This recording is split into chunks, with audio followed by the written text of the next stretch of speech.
Fala, meus lindos, tudo bem? Essa é a nossa primeira mensagem da série Decisão. Portanto, seja muito bem-vindo. Eu tenho uma palavra de Deus para o seu coração e tenho certeza que essa série vai ser transformadora para a sua vida. Durante 8 semanas nós temos um encontro aqui no canal às 7 horas da manhã. Todas as segundas-feiras. Aliás, se você ainda não é inscrito no canal, se inscreva, ative o sininho, porque toda segunda-feira tem mensagem. E claro, antes de terminar o vídeo, ou faça isso agora já, curte a mensagem, comenta e depois manda para todo mundo que você puder. Afinal de contas, quanto mais pessoas ouvirem e assistirem, melhor. Vamos fazer o seguinte, vamos para a mensagem.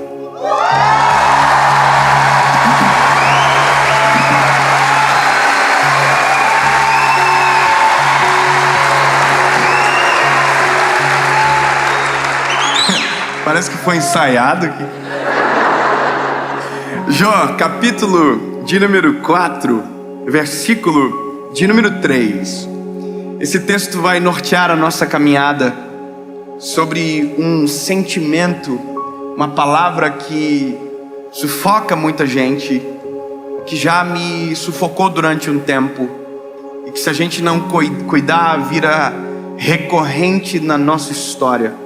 Nos aprisiona, cega os nossos olhos, que é a palavra desânimo, que é muito mais do que uma palavra, é uma sensação que nos rouba a fé, a esperança e tira o brilho dos nossos olhos.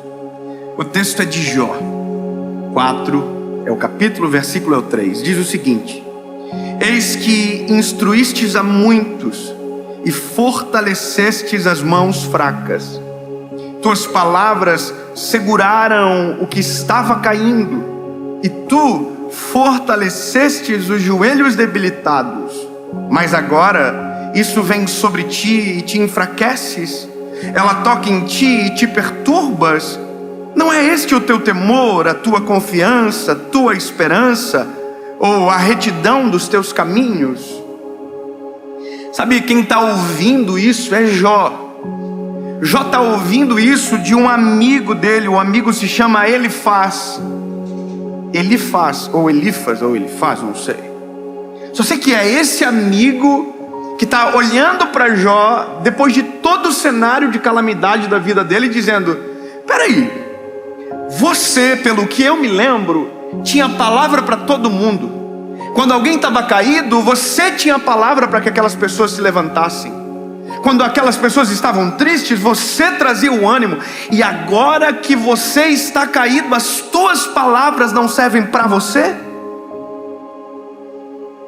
Eu não sei como vocês entendem isso, mas já parou para observar que tem coisas que a gente só acredita com os outros? Tem coisas que a gente só acredita para alguém, mas não sobre nós.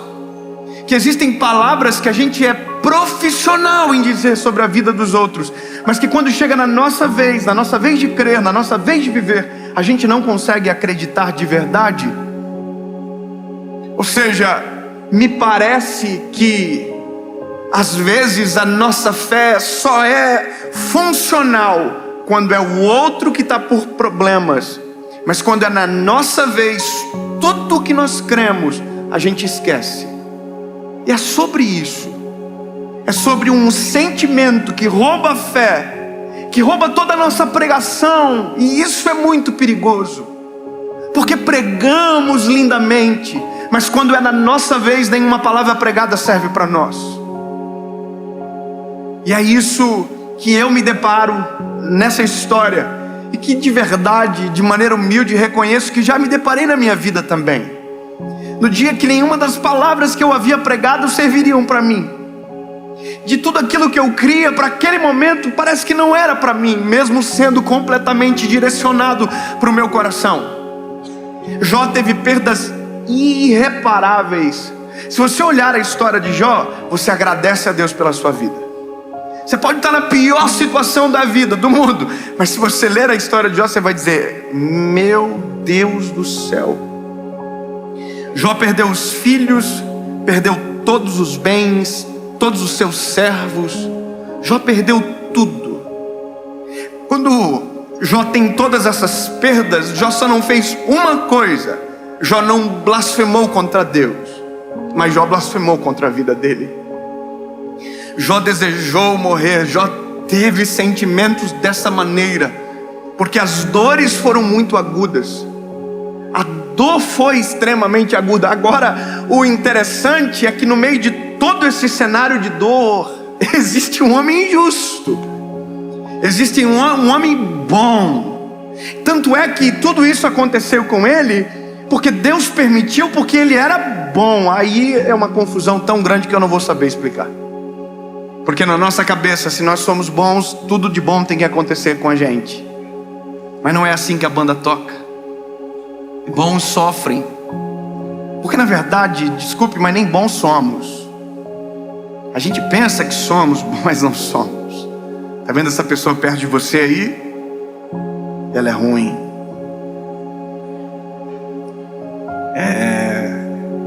Parece boazinha, mas não é. A nossa natureza, ela é ruim. Sem Jesus, meu Deus do céu, Jesus é o que vem, aplaca essa nossa maldade que carregamos, equilibram as coisas. É só Jesus que pode fazer. Aliás, é só Jesus que tem interesse por nós. É só Jesus.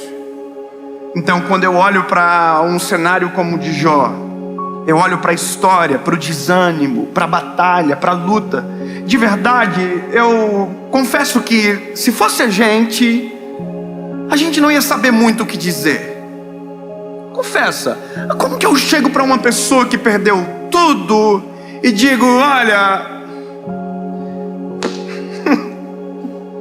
eu até nem sei o que eu vim fazer aqui.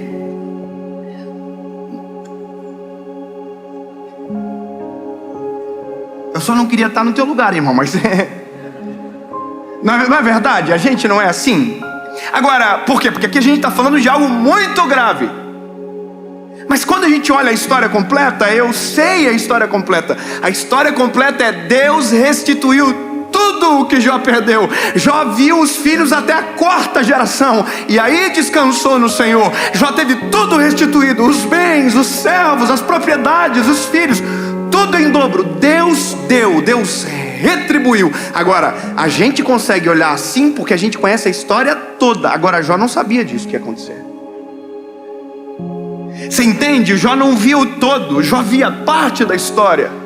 E a parte da história que ele estava era aquela parte onde ele perdeu tudo, e ele não consegue ver para onde vai, o que vai acontecer.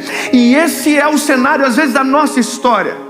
Enquanto estava tudo bem na nossa casa, enquanto estava dando tudo certo, a gente tinha palavras para todo mundo: olha, Deus é bom, Deus é fiel, Deus é justo, Deus está no controle de todas as coisas, descansa no Senhor, Deus está cuidando, sabe, relaxa. A gente fala para todo mundo: olha, acalma o coração, ora, se você orar, Deus responde. Só que em um determinado momento da história, o jogo vira. E eu chamo isso de dia mau, de vale. E a primeira coisa que a gente precisa ter a ciência e a noção é que sim, a vida é feita de montanhas e de vales. E que um dia estamos na montanha e talvez no outro dia estejamos em algum vale. Mas o vale não é um lugar para morar, o vale é um lugar para passar. Deserto não é um lugar para morar, deserto é um lugar para passar.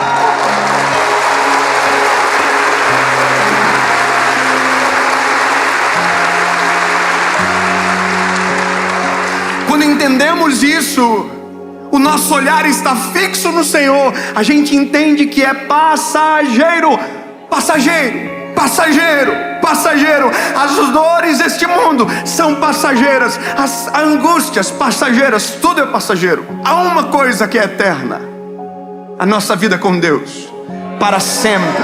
Isso é eterno. O problema é o dia mau.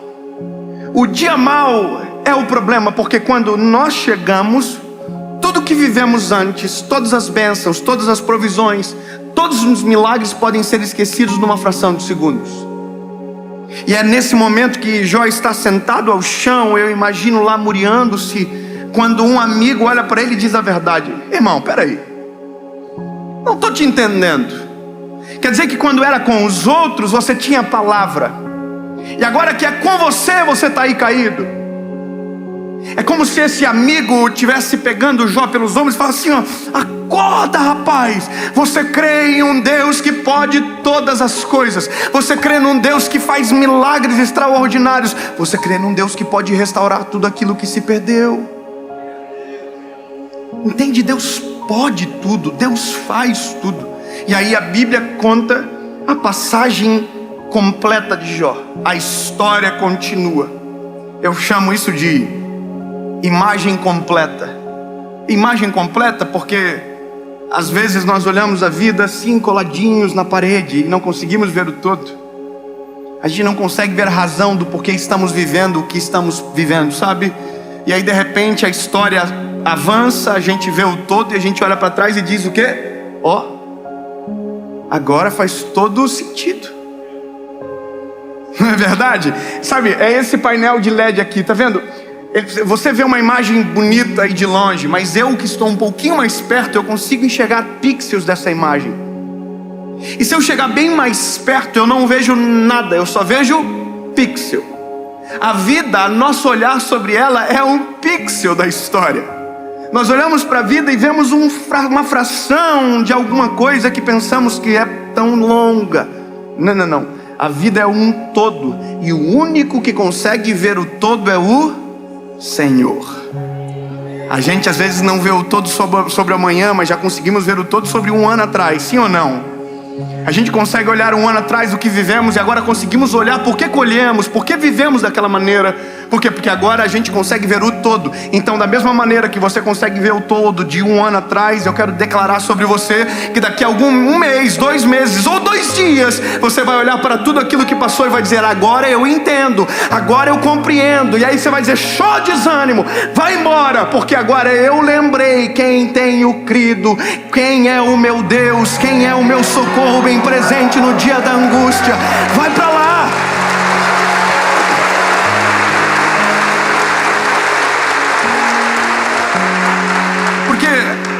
O sentimento de Jó, de verdade, não é a ausência de Deus que causa.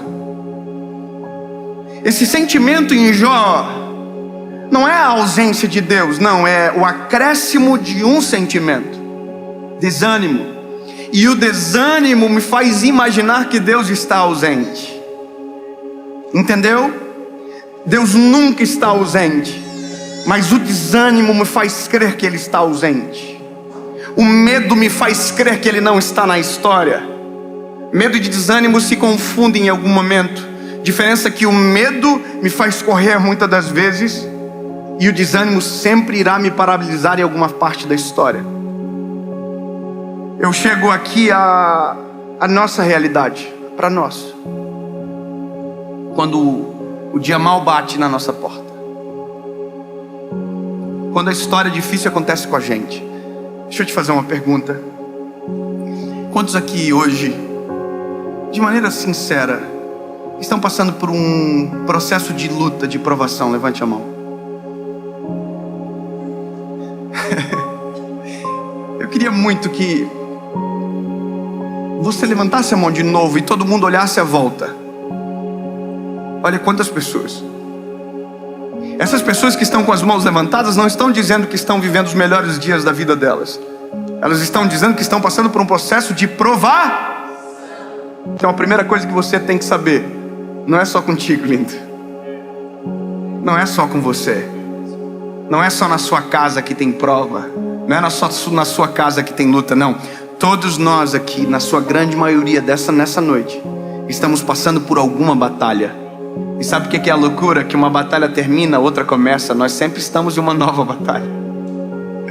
Eu sei que, não, eu não quero mais. Não, lindo, são as batalhas que geram pessoas poderosas, extraordinárias. São os processos doloridos que transformam as histórias.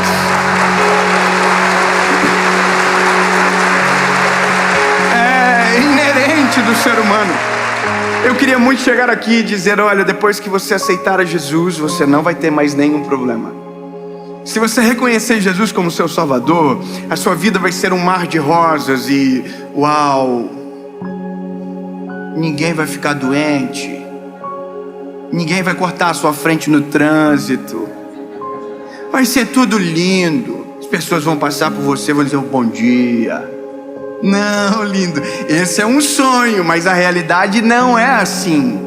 Aceitar a Jesus, crer em Jesus, ter Cristo como nosso amigo, companheiro, não nos livra da batalha, mas nos livra na batalha.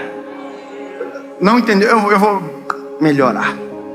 Não nos livra da, nos livra na. Peraí, como assim? Porque se ele livra da, eu nunca saberei do que estava perdendo para poder agradecer. A confusão é mais ou menos assim, eu não sei o que pode. Não. Agora quando eu me livro na, eu saio da batalha muito mais forte para enfrentar qualquer outra tempestade, porque eu vou poder dizer assim: olha, eu tenho um Deus presente na batalha.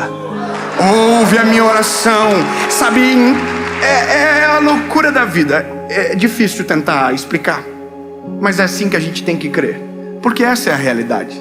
Eu tenho 31 anos de idade. Parece menos? Oh, obrigado, Jesus. Vocês não sabem nem disfarçar. Mas escute isso aqui. Eu aceitei Jesus com 19 anos de idade. Eu tinha 19 anos quando eu me choquei com o Criador. E sabe qual é a loucura? Foi um dos piores dias da minha vida. Foi muito dramático. Eu já contei essa história muitas vezes. Foi o pior dia. Mas ao mesmo tempo que foi o pior dia, também foi o melhor dia.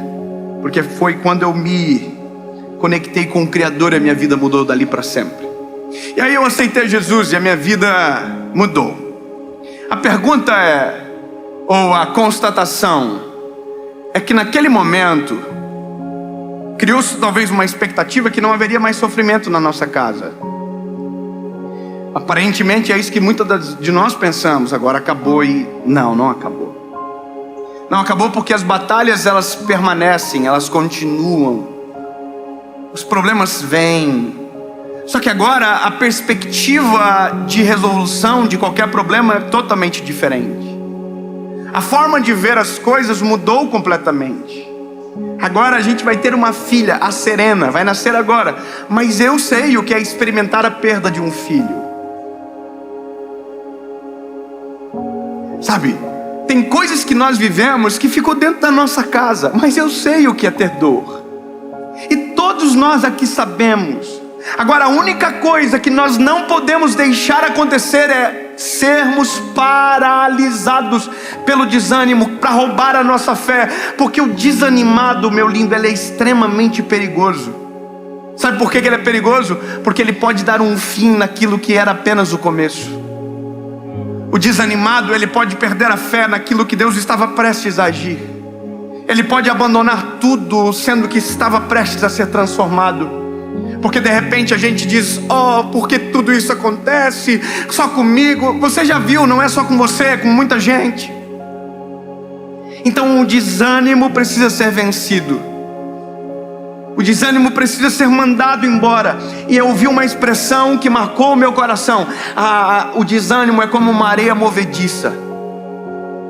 Você já viu aqueles filmes que aparecem um cenário de areia movediça? A pessoa pisa e ela começa a afundar. Você já viu isso, sim ou não? E aí ela vai afundando, e ela sozinha não consegue sair daquele lugar. Você ouviu o que eu acabei de dizer? Sozinho o desanimado não consegue sair daquele lugar. Eu estou querendo dizer alguma coisa aqui, não sei se você percebeu. O desanimado sempre vai precisar de alguém animado perto. A gente sempre vai precisar de alguém que permaneça com fé à nossa volta. A gente sempre vai precisar de um Elifaz que vai olhar pra gente e vai dizer: ei, quer dizer que quando era pros outros servia, e agora que é com você não serve mais. A gente sempre vai precisar de alguém cheio do Espírito Santo à nossa volta, que vai olhar pra nós, vai perceber o desânimo, vai perceber o semblante caído e vai dizer: o que está acontecendo? Qual é o teu problema? Levanta a cabeça. Eu vou orar com você. Eu não vou deixar você desistir. O desânimo vai ser vencido no nome de Jesus. Acorda, sacode a poeira, sai dessa situação. Sabe o que é isso? É a mão de alguém cheio de Deus arrancando você da areia movediça do desânimo. É dizendo: sai fora, você não vai afundar mais, não na minha frente, levanta, sai.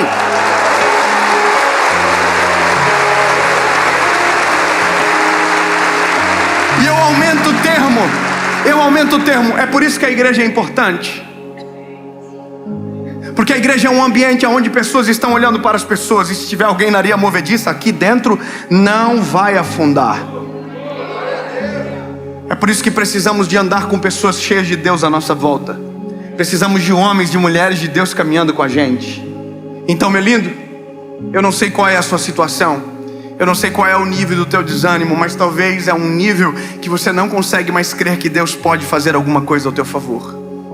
Então eu ouso em dizer que chegou a hora de alguém sacudir você e te lembrar que todas as palavras que um dia você usou para alguém serve para você também.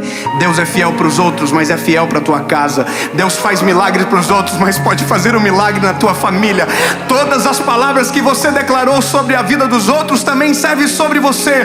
Todos os conselhos que você deu a alguém também é para sua casa, para sua família, para sua história. Então sacode a poeira, sai desse negócio de tentar. Não reclama, chega, deu. E vai viver aquilo que Deus tem para você. Vai viver a restauração que Deus tem. Vai viver o milagre que Deus tem. Jó tinha tudo para desistir. Mas uma das coisas que Jó diz me impacta. Ele viu toda a dor, tudo. Mas no meio da dor, ele viu Deus agir. No meio da dor, ele viu Deus colocar as mãos. E aí a história termina quando Jó declara: antes eu só te conhecia, te ouvi falar. Agora, porém, os meus olhos te veem. Sabe, tudo que era teoria agora é prática. Agora os meus olhos te veem. Eu quero declarar sobre você que no final dessa provação, quando você sacudir a poeira, que você acordar desse desânimo, você vai poder dizer exatamente o que Jó falou: antes eu só conhecia de Deus a partir de ouvir falar, mas agora os meus olhos podem ver.